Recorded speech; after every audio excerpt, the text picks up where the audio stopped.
Dan insyaAllah pagi ini kita akan mengupas pada tajuk yang ke-41, iaitu adab di dalam majlis ilmu. Ya, adab dalam majlis ilmu. Baik majlis ilmu itu berlangsung di masjid ataupun mana-mana tempat lain lah. Ya. Jadi kita lihat pada matan hadis ini.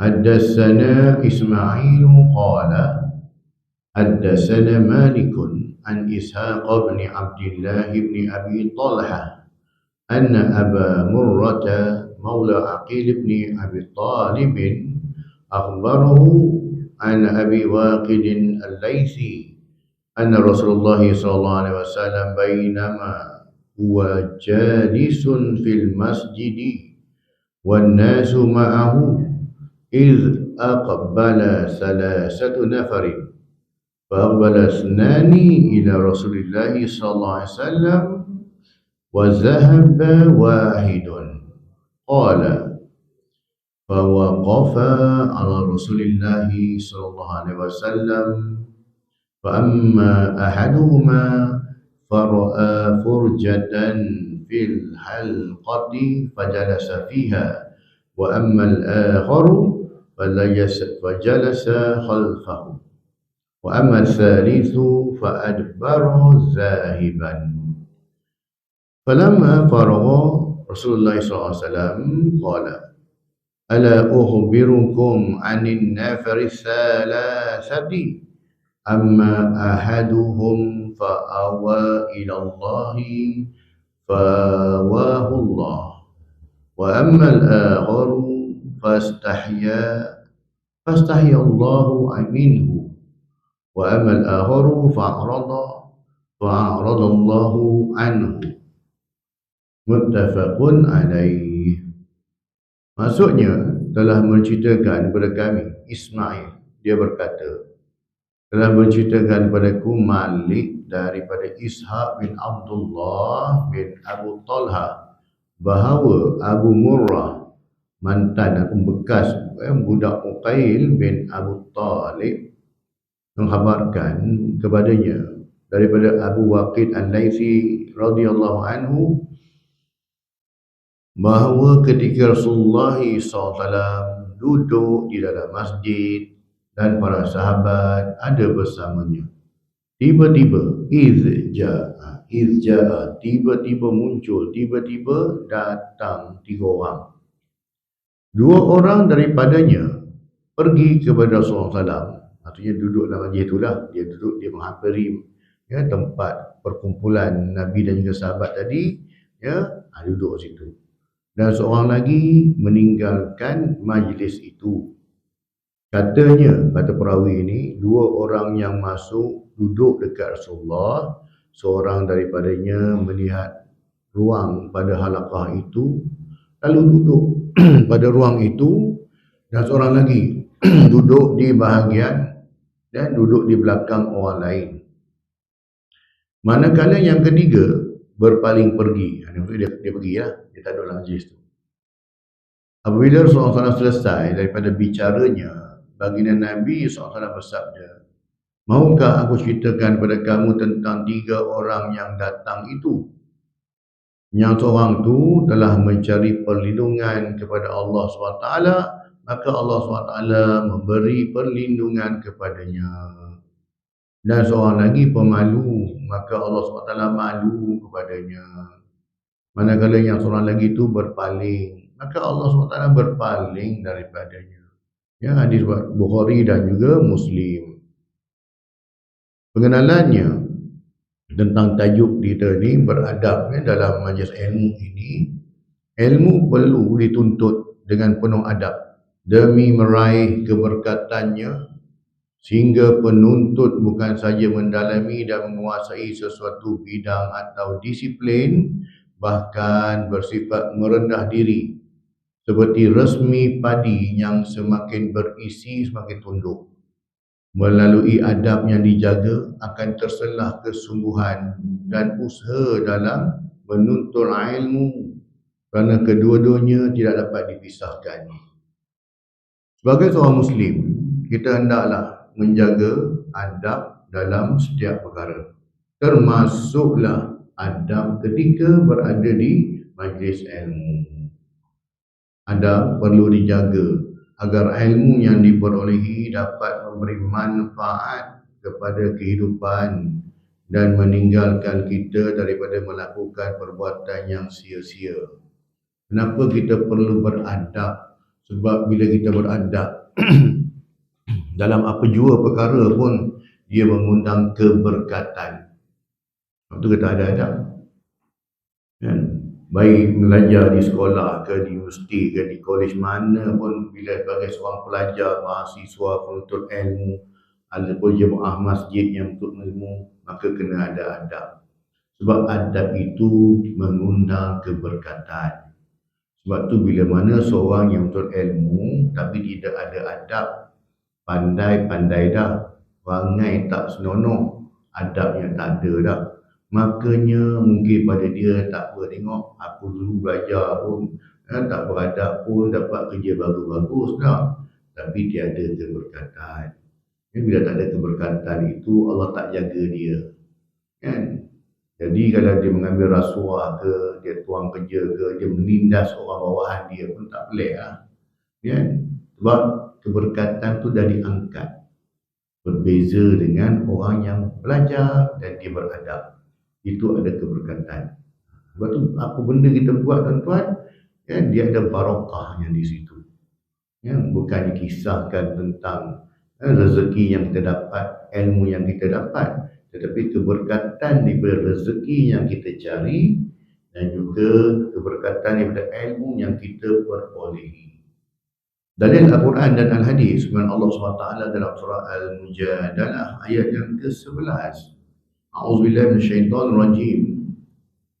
Ya ayyuhalladzina amanu idza qila lakum tafassahu fil majalisi fafsahu yafsahillahu lakum wa idza qila anshuzu fanshuzu yarfa'illahu alladhina amanu minkum والذين أوتوا العلم درجات والله بما تعملون خبير.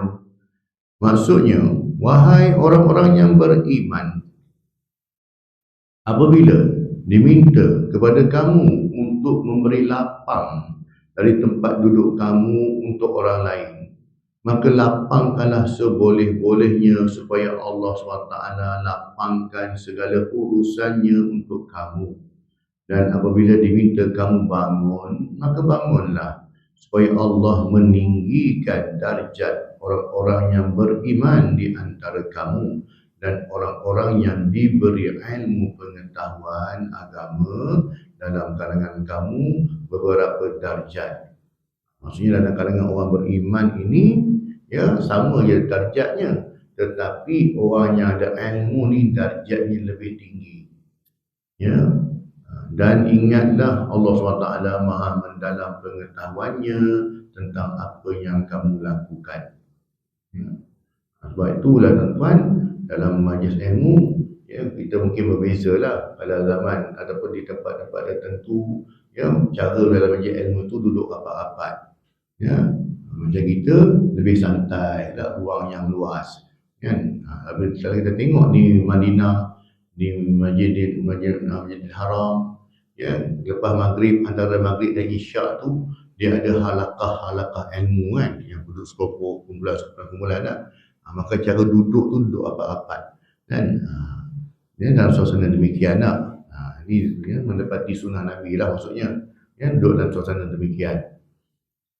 Imam Malik rahimahullah menyatakan bahawa pelajarilah adab sebelum mempelajari suatu ilmu. Pentingnya belajar adab dulu ni, disiplin tu penting. Ya, disiplin. Kalau tak ada disiplin, macam mana ilmu tu nak masuk? Ya, Imam Al-Ghazali rahimahullah yang amat mementingkan adab dalam ilmu. Beliau telah mengkhususkan satu bab di dalam kitabnya Ihya Ulumuddin khusus untuk mempelajari adab bersama guru. Imam Ghazali sendiri pun buat satu bab khusus nak ajar kepada kita tentang pentingnya beradab dalam kita belajar ni. Dinukilkan kata-kata Abdullah bin Al-Mubarak di dalam Mawsu'ah Al-Adabul Islamiyah.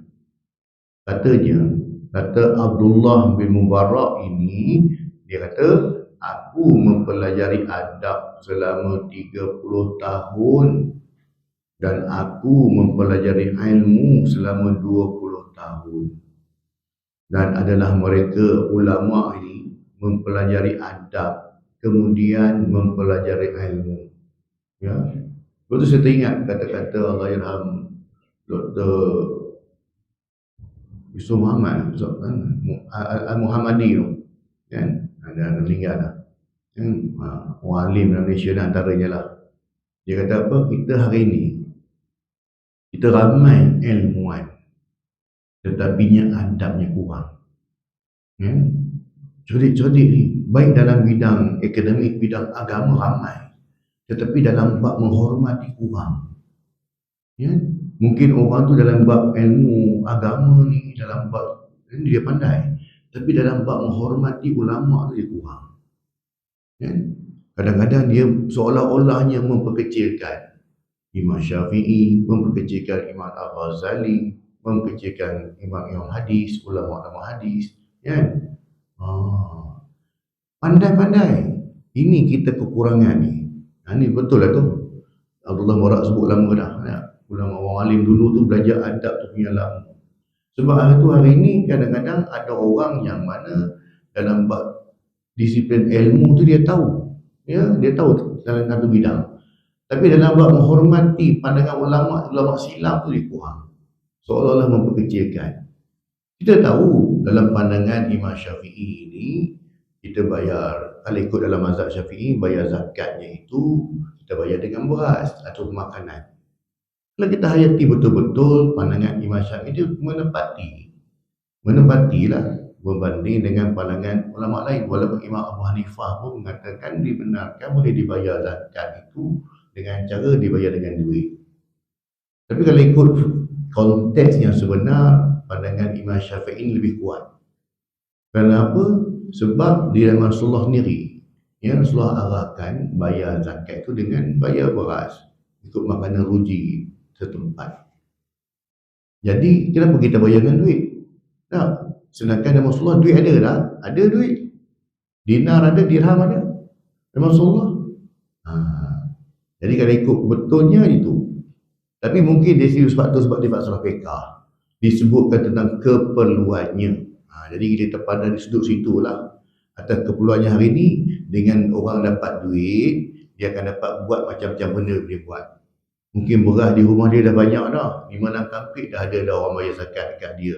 Tapi dia memerlukan duit untuk bayar bil api, bayar duit untuk bayar bil air, untuk duit minyak motor, kenderaan dan sebagainya. Itu lebih penting. Jadi atas faktor itulah kita ambil pandangan daripada Imam Abu Hanifah. Tetapi janganlah memperkecilkan, memperlekehkan ijtihad Imam Syafi'i tersebut. Ini masalahnya. Akhir zaman ya. Ataupun dalam Imam Ghazali lah. Dia memperlekehkan. Imam Ghazali ni dalam hadis ni dia tak teliti lah apa semua dah. Jadi itulah di keterangannya berikut adalah adab-adab ketika di majlis ilmu beserta dalil daripada hadis Nabi SAW. Yang pertamanya, memberi salam kepada orang-orang yang berada dalam majlis ketika masuk dan keluar dari majlis tersebut. Hadis daripada Imran bin Husain radhiyallahu anhu berkata, yang bermaksud, seorang lelaki datang kepada Nabi SAW dan mengucapkan Assalamualaikum. Baginda Nabi SAW membalas salam orang tersebut lalu duduk. Nabi SAW kemudian bersabda 10 asyara. Setelah itu ada seorang datang, orang lain pula datang dan mengucapkan salam, Assalamualaikum warahmatullahi.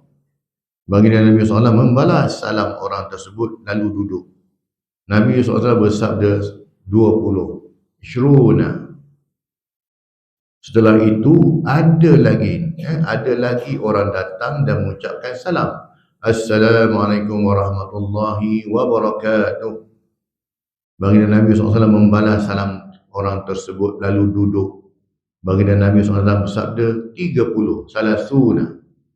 Jadi sahabat dengar nak, Apa benda yang Rasulullah sebut ni? Tadi kawan tu bagi Assalamualaikum, lepas Rasulullah jawab salam dia, Rasulullah sebut asyara. Datang orang kedua, bagi salam, Assalamualaikum warahmatullahi. Rasulullah jawab juga salam tu, kemudian Rasulullah sebut 20. Datang orang ketiga, bagi salam pada Nabi, Assalamualaikum warahmatullahi wabarakatuh. Rasulullah jawab jawapan tersebut, Rasulullah sebut 30. Nah, jadi ya, apa maksudnya orang yang bagi salam Assalamualaikum tadi itu, kita jawab salam dia, ya, maka dapat dah 10 ganjaran pahala. Orang yang bagi salam dengan Assalamualaikum warahmatullahi, maka dia akan dapat 20 ganjaran. Orang yang bagi salam Assalamualaikum warahmatullahi wabarakatuh dapat 30 ganjaran. Kan? Itu beza dia tak? Hadis riwayat Abu Daud yang juga Tirmizi. Hadis ni statusnya hadis sahih. Jadinya bila masuk ilmu tu bagi salam, maksudnya bukanlah salam yang kuat pun, kan? Orang yang dekat-dekat kita je. Yang keduanya, tidak berbisik-bisik. Ni kata Imam Ghazali, dia gariskan adab dalam belajar ni. Tidak berbisik-bisik berduaan dengan meninggalkan orang yang ketiga. Hadis daripada Ibnu Mas'ud radhiyallahu anhu berkata, Rasulullah SAW bersabda yang bermaksud, apabila kamu 3 orang, maka 2 orang tidak boleh berbisik-bisik tanpa melibatkan yang ketiga, sehingga kamu bercampur baur dengan orang ramai. Kerana perkara tersebut dapat membuatnya sedih. Hadis muttafaqun alaih, Bukhari dan juga Muslim. Duduk 3 orang tapi yang bisik ni 2 orang. Ya, dia akan menyebabkan orang yang ketiga tadi tu curiga. Aku orang cakap ni kau mempat aku ke apa tak? Jadi tu yang kata tadi, ya, elakkan benda ni. Yang ketiganya, duduk dan penuhkan ruang atau tempat yang masih kosong. Hadis daripada Jabir bin Samurah radhiyallahu anhu berkata, Rasulullah SAW bersabda yang bermaksud, adalah kami apabila datang kepada Nabi SAW, maka masing-masing kami duduk di tempat yang masih tersedia di majlis. Hadis riwayat Abu Daud dan juga Tirmizi. Jangan memindahkan orang lain dari tempat duduknya, kemudian dia mendudukinya. Akan tetapi berlapang-lapanglah di dalam majlis. Hadis daripada Ibnu Umar radhiyallahu anhuma, Nabi SAW bersabda yang bermaksud, seseorang tidak boleh memindahkan orang lain dari tempat duduknya lalu ia menggantikannya, akan tetapi berlapanglah dan perluaslah. Muttafaqun alaih, Bukhari dan juga Muslim. Mentang-mentang tempat tu tempat dia duduk selalu dah. Dia dah booking, tiba-tiba datang orang lain, mai duduk tempat tu, marah, ya, bangun, ni tempat aku duduk sini, kan? Boleh dia nak buat macam tu dengan syarat tunjuk geran. Mana geran? Kau tunjuk tempat geran. Kau cakap tempat kau, geran mana tengok? Cukai dana bayar. Macam tu lah. Sebab dalam masjid ilmu ni, tempat ni bawah umum. Bukannya kita boleh cop tempat tu. Kecuali lah mari duduk tempat ceramah ni, kan? Memang tak boleh lah, kan? Ini tempat limitednya, kan? Tapi ada pun tempat-tempat lain tu dia masih terbuka lagi lah. Tak perlu lagi dia kata, ni tempat aku dah booking siap dah. Cuma kalau adab dalam solat itu, belakang imam itu, biarlah orang yang ada ilmu duduk belakang imam. Itu dalam bab itulah. Adapun dalam bab lain tak ada masalah. Ya. Yang keempat, majlis tidak dijadikan tempat bergelak ketawa. Rumah Allah ni ada adab. Nak tinggikan suara pun tak boleh. Nak berzikir kuat pun, Rasulullah tengok kalau ada yang baca Quran tak. Kecuali dalam majlis, ya. Jadinya kalau buat itu pun ditegur. Ya, tak boleh nak mengganggu orang, kan. Dalam majlis tak ada masalah. Kita buat majlis zikir ke apa tak, lepas macam malam Jumaat buat baca Yasin dan sebagainya tak ada masalah. Kan. Tapi nya jaga. Itu pun Rasulullah larang. Ya, sebab ada sahabat ketika Rasulullah duduk di belakang tabir, dia zikir kuat-kuat, sampai mengganggu orang baca Quran, orang nak sembahyang. Rasulullah tegur dia nanti. Orang ni pun nak ibadah juga tak. Makanya hormatkan, rendahkan suara sebab bagi orang ni buat ibadah. Orang ni pun nak buat ibadah. Jadi bila sebut majlis tidak dijadikan tempat bergelak ketawa. Hadis daripada Abu Hurairah radhiyallahu anhu berkata, Nabi SAW bersabda yang bermaksud, janganlah kamu banyak ketawa. Kerana banyak ketawa itu akan mematikan hati. Hadis riwayat Tirmizi dan juga Ibnu Majah. Ini hadis sahih. Ya, bukan nak kita lawaknya itu ni orang terbahak-bahak tak. Setakat sikit-sikit orang senyum-senyum, ketawa sikit-sikit tu normal lah. Sebab itu tindakan spontan kita sebagai manusia kan. Tetapi kalau dijadikan modal lawak tu, terutama pula lawak ya, kadang-kadang ceramah ni dia lawak, dia menggunakan ayat Al-Quran pula. Tuan-tuan, kalau tuan-tuan nak kalau tuan-tuan ada bisul tuan-tuan, saya nak ajar doa tuan-tuan ni. Apa dia doanya? Wala talbisul haqqa bil batil.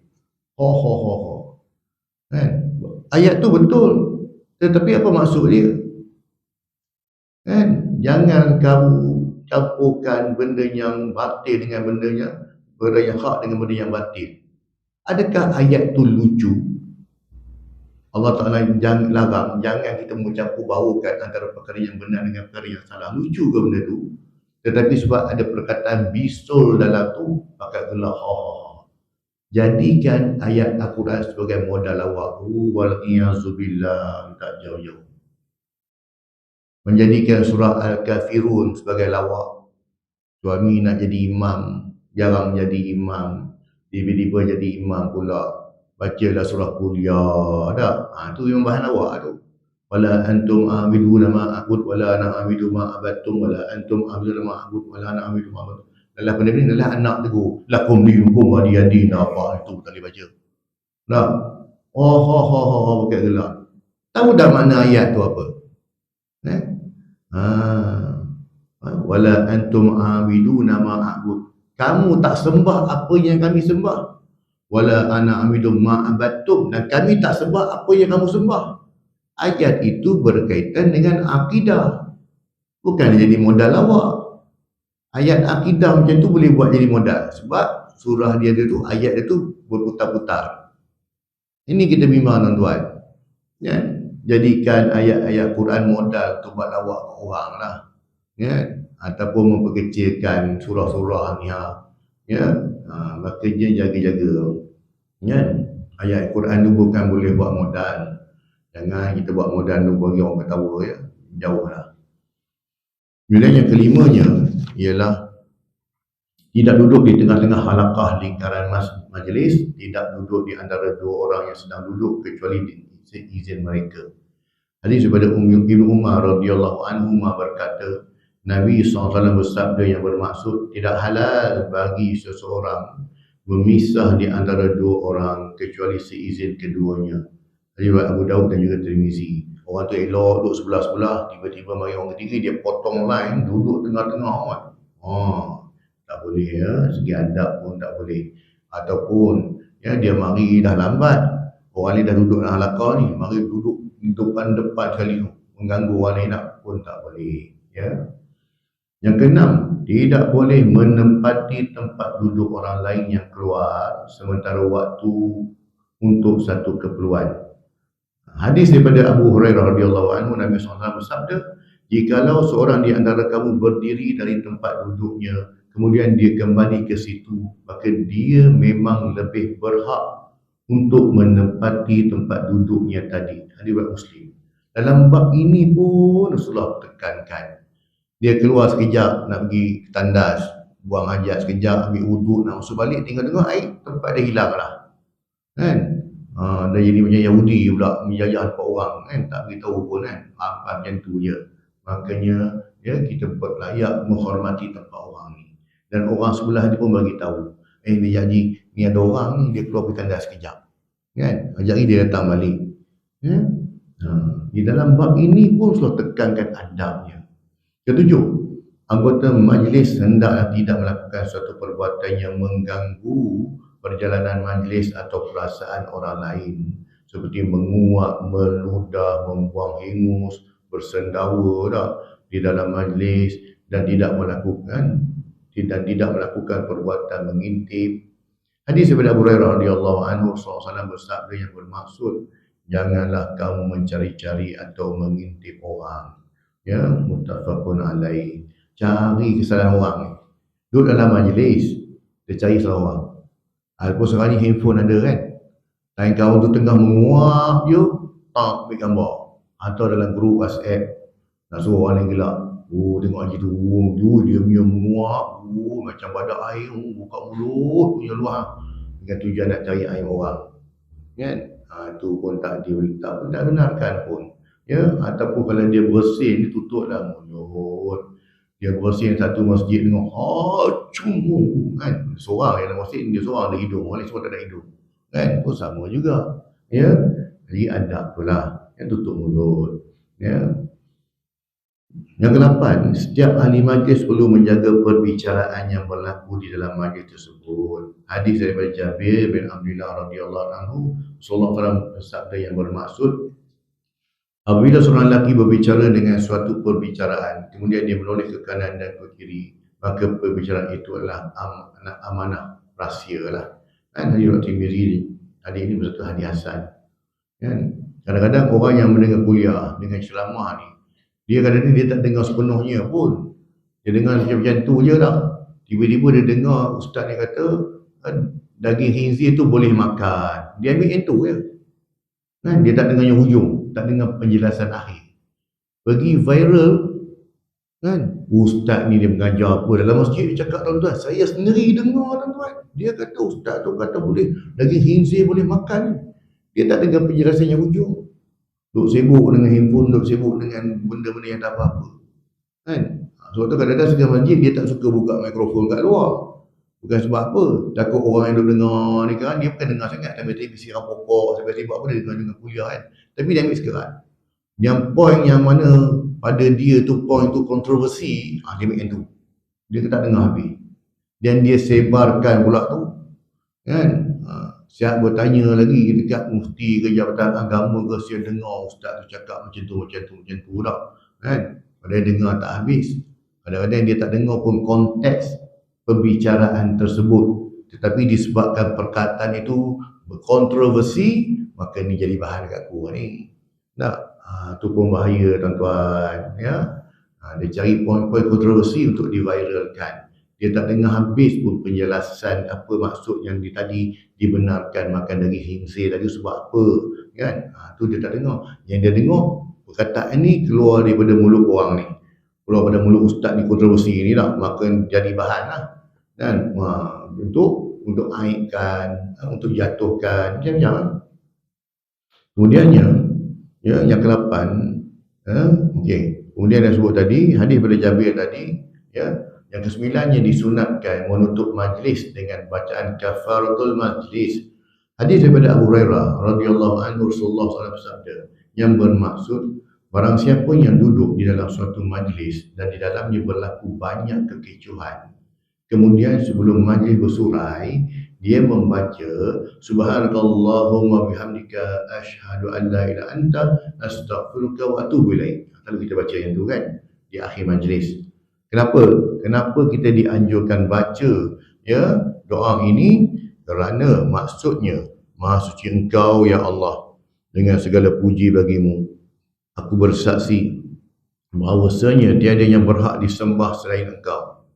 Aku memohon ampunanmu dan aku bertaubat kepadamu. Maka Allah SWT akan mengampuni apa yang berlaku dalam majlis itu baginya. Hadis riwayat Tirmizi dan juga Ahmad. Hadis ini bersatu hadis sahih. Pengajaran hadis, Rasulullah SAW memberitahu kepada kita bahawa ada bermacam-macam sikap manusia terhadap ilmu. Orang yang mendapat manfaat daripada usaha pembelajarannya ialah orang yang paling menjaga adab dan mempunyai kesungguhan. Rasulullah SAW memberi ulasan terhadap 3 macam orang ini di hadapan para sahabat. Kan? Kita tengok pada konteks hadis tadi dah. Yang 3 orang lelaki datang dalam majlis Nabi ni. Makanya, ya, dan ini menunjukkan keharusan bagi seorang ahli ilmu untuk menegur orang-orang yang tertentu dalam majlis yang terbuka dengan niat yang baik, ya, dengan tujuan untuk mengajar, untuk maklumkan. Secara tidak langsung Rasulullah SAW memuji para sahabat yang sentiasa mendampinginya untuk menambahkan ilmu pengetahuan. Dalam kitab Al-Mufhim menerangkan maksud Allah SWT memberi perlindungan kepadanya ialah apabila orang ini menggabungkan dirinya dalam majlis ilmu. Dia join sekali hidup dalam majlis ilmu.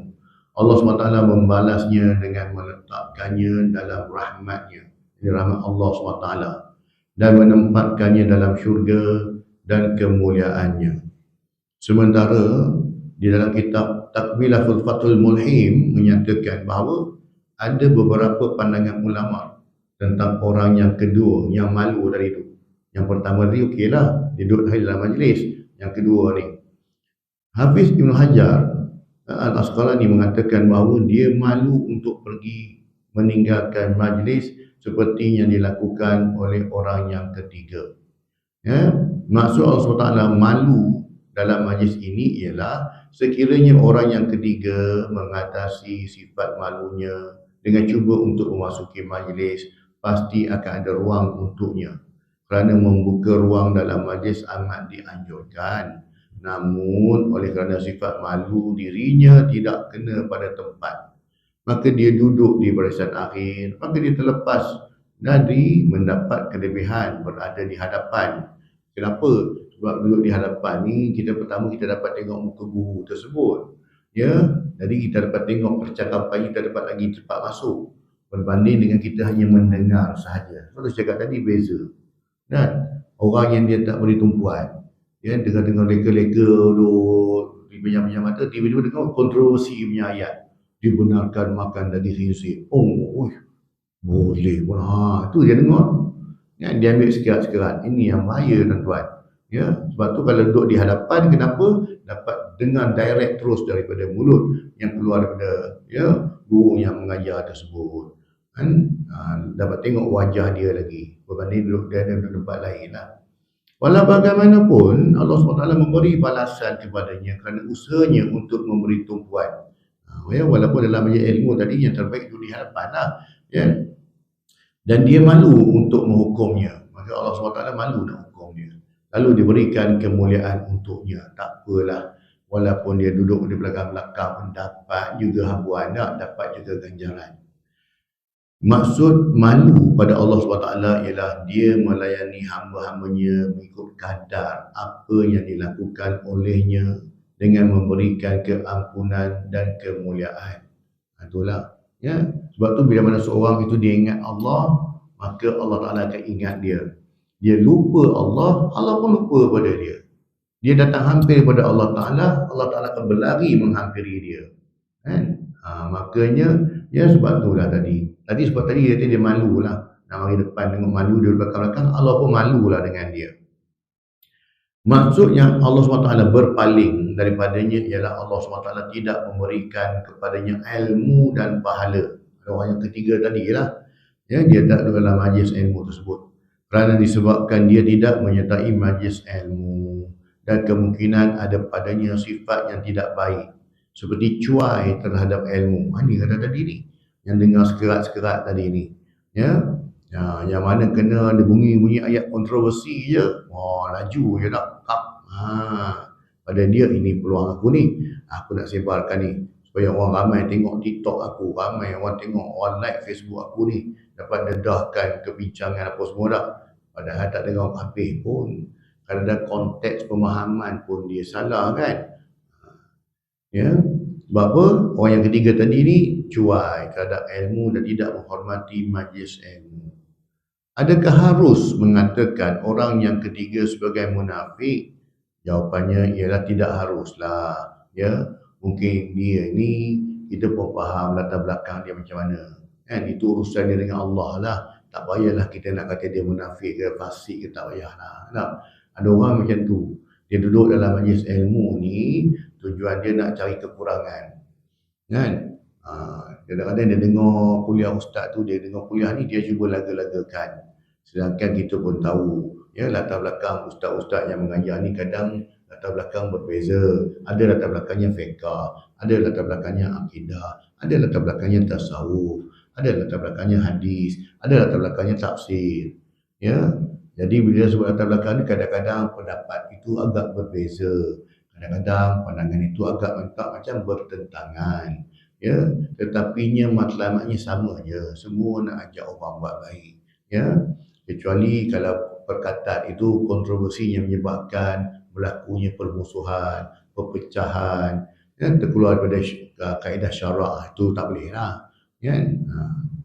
Ini kerana ada juga di kalangan sahabat yang telah ditegur oleh Rasulullah SAW walaupun tidak secara langsung, yakni sahabat lain yang memberitahu kepadanya, lalu dia bertaubat dan berubah. Ya, bagi orang yang duduk dalam majlis ilmu ni, kalau dia tahu kelebihan berada dalam majlis ilmu ni, walau seketika pun, dia pasti akan mencari majlis-majlis ilmu. Kesimpulannya, yang pertama, hadis ini menyatakan keutamaan menghadiri majlis ilmu serta sentiasa mengikutinya walaupun terlewat sampai, tak kisah, yang penting berada dalam majlis tersebut. Orang yang lewat memasuki majlis ilmu, dia boleh mengisi mana-mana ruang yang ada kecuali tempat yang telah dikhususkan untuk orang lain. Jika tidak, maka hendaklah dia mengambil tempat di belakanglah dan bagi lambatkan duduk mana-mana ruang yang ada. Yang keduanya, jangan melepaskan peluang yang baik terutamanya dalam majlis ilmu, kerana duduk di bahagian hadapan merupakan satu tempat yang membolehkan pelajar itu mendengar dan nampak dengan jelas tanpa gangguan. Itu penting kena duduk depan lah. Yang ketiganya, orang yang berilmu itu hendaklah mengadakan majlis ilmu dan beliau hendaklah berada di tempat yang sesuai supaya dapat dilihat dengan jelas oleh para hadirin. Sebab tu kalau macam kuliah kita di masjid-masjid, ya, ustaz-ustaz mengajar duduk di hadapan lah, kan, ruangnya dia sediakan meja tengok pada keadaan lah. Kalau macam kuliah agama ni sesuai ada meja, ada kursi lah, sebab orang belakang-belakang boleh nampak. Adapun untuk majlis kita baca Yasin ke, baca Suratul Kahfi malam-malam tu, maka bawah pun boleh. Sikap kita menentukan sebanyak mana ilmu yang diperolehi. Kesungguhan terhadap ilmu dapat dilihat apabila seseorang pelajar itu datang awal dengan penuh persediaan dan berada di bahagian hadapan majlis. Ini termasuk dalam kaedah al-jaza'u min jinsil amal. Maksudnya balasan yang bersesuaian dengan jenis amalan. Ini tuan-tuan tentang kupasan tajuk yang ke-41 tentang adab berada dalam majlis ilmu. Jadi insya-Allah tuan-tuan pada kuliah yang akan datang kita akan mengupas pula pada tajuk yang ke-42 iaitu adab syura ataupun adab mesyuarat.